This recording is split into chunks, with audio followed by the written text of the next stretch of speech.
ስድስተኛ ሰማይ ላይ ነቢዩላህ ሙሳን አገኝ።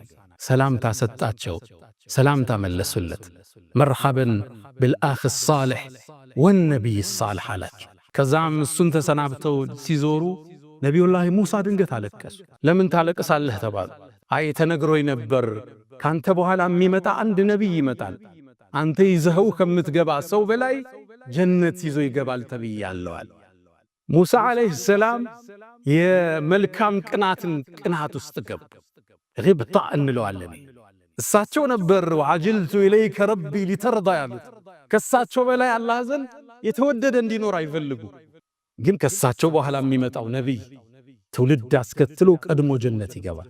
የነቢዩ ኡመት ዓለይሂ ሰላቱ ወሰላም አላህ ከጀነት ሰዎች አላህ ያድርገን። አንዴ ሰሃቦቹ ጋር ቁጭ ብለው የጀነት 1/4ኛው ትሆናላችሁ አሏቸው።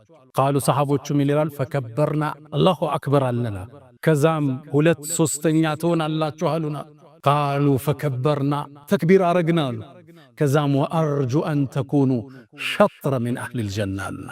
ከጀነት ነዋሪዎች ግማሹ ትሆናላችሁ እየጠብቃለሁ አሉ። ተክቢር አደረግነ ይላሉ ሰሃቦች። አላህ ከነሱ አላህ ያድርገን። ከሳቸው ኡመት ውስጥ 70,000 ሰዎች አሉ ያለ ሒሳብ ጀነትን ቢገቡ።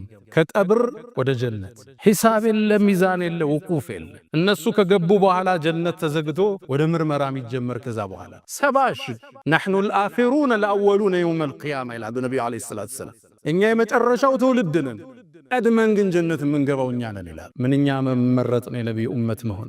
ከኔ በኋላ የሚመጣ አንድ ነቢይ ካንተ የተሻለ ህዝብ ይዞ ይገባል ተብያለሁ። ፈዛከ ሙሐመዳ